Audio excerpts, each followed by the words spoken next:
I'm Dr. Bill Adams, and you're watching the Plastic Surgery Channel.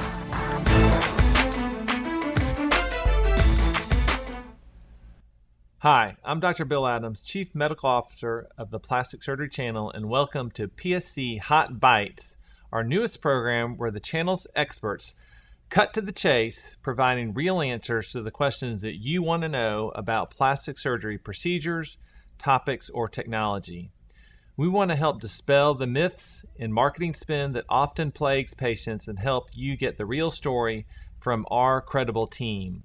Joining me today via webcam is Dr. Peter Fodor from Los Angeles, California. Peter, it's always great to have you on with us. Thank you, Bill. You know how much I respect you as a friend and as a surgeon, and there's no time that I perform a breast augmentation that I don't use something that I learned from you. So it's a real pleasure to be interviewed by you today.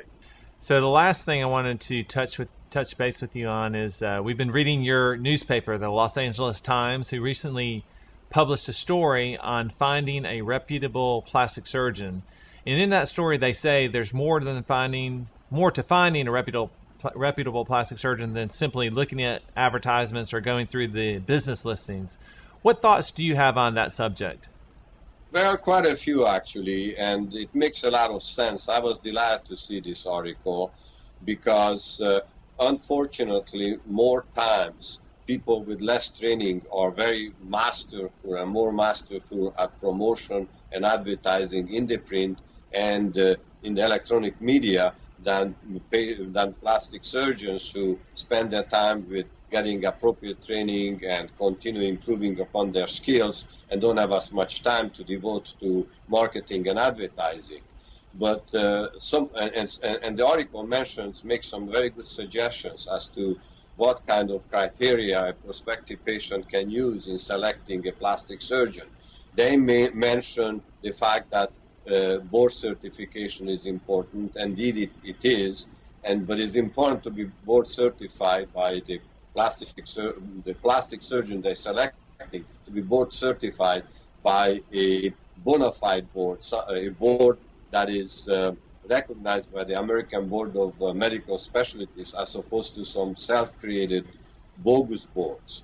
They also talk about belonging to bona fide plastic surgical societies, such as the American Society for Plastic Surgery or the American Society of Plastic Surgeons, or even the International Society of Plastic Surgeons. Interestingly enough, incidentally, if a surgeon belongs to any one of these three, and if they do primarily aesthetic surgery, they usually belong to all three of them, because you need to fulfill the same general criteria to be admitted into membership of these societies. Furthermore, the article also talks about forming a personal opinion about a given plastic surgeon, which is formed at the time of the consultation with meeting directly with that plastic surgeon.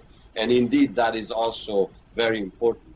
The only small bone that I like to pick with the comments from the article is that they recommend that patients should be looking for a free consultation from a plastic surgeon, and that they would put that plastic surgeon among the ones that they could consider for their surgery. And I don't really agree with this, because the consultation itself can be and should be a very tedious process. In my practice, we spend about an hour with each new patient.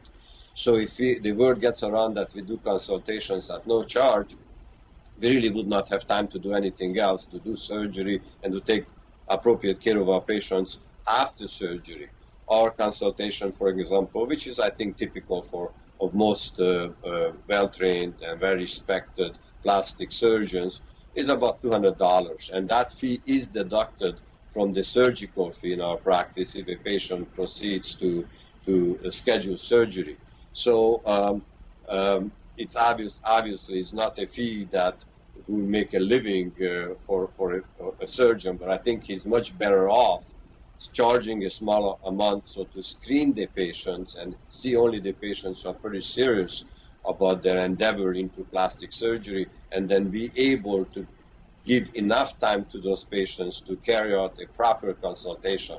Consultation is as important as any part of the subsequent surgery, in figuring out whether the patient has realistic expectations, whether their motivations are in line with what can be accomplished, whether they know what the potential side effects and complications can be, and of course, for them to know what are the benefits that good surgery can bring to their lives.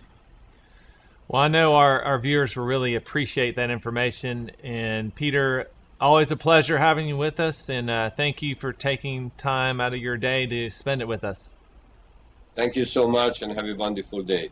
And my best to all you viewers as well. Thank you. So we hope you enjoyed this segment of PSC Hot Bites, and be sure to get your next bite on our website at theplasticsurgerychannel.com, and we'll see you again soon.